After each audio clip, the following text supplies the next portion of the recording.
Evo mene opet. Znam, nije mi bilo dugo, 12 dana točno, brojao sam. Mislim nisam, ali mi piše ono.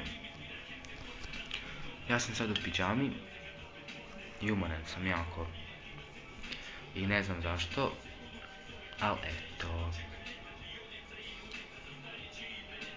Šta ja pričam? Dobro.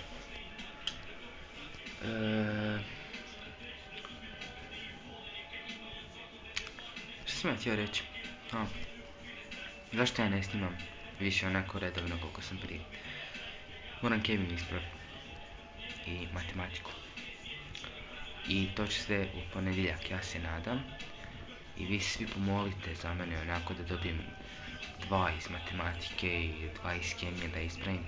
Danas sam trebao ispraviti kemiju, zadala mi je neki 20 zadataka, ja sam to trebao u 5 minuta ispraviti, ali... Dobro, nema veze.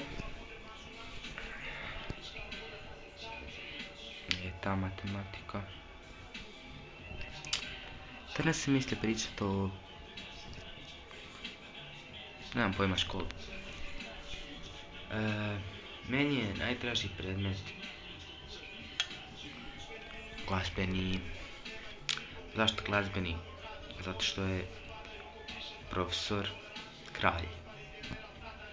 Neozbiljno, tako se preziva. I on je tako super, je. I on nama sve da mi radimo pod satom. Dobro, ne baš sve, ali... Ono, svašta. I... Glazbeni je fakat zakon, ono... Ništa ne radimo. Drugi najdrži predmet mi je... Tjelesni. Zašto tjelesni? Zato što imam 5. Aha, jel vi imate 5? Nemate. Dobro. Ima budala koji nemaju 5 iz tjelesnog.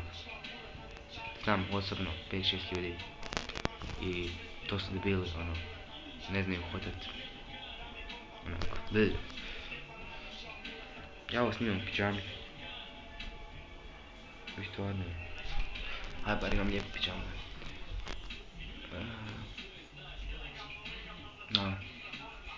Da, top 3 predmeta. I vjeronauk mi je isto treći. Ne, da, vjeronauk mi je treći. Zašto tamo isto, sam nešto tamo imam 5 isto. I to su predmeti koje ja uglavnom imam 5. I infica, informatika. Da, jako lijepo. I... Da, i sad baš gledam ono... Gledam, odim ja na svoj kanal i koliko ima subscribera. 62. 3. Neka, lijepo je to. Nek mene ljudi gledaju. Mislim, bilo bi lijepo da se i vi tu dole subscribe-ujete. Mislim, onda bi ja imao veći poticaj da snimam ove glupe videe koje niko ne gleda, ali dobro. Zašto ja uopće snimam? Dosadno mi je.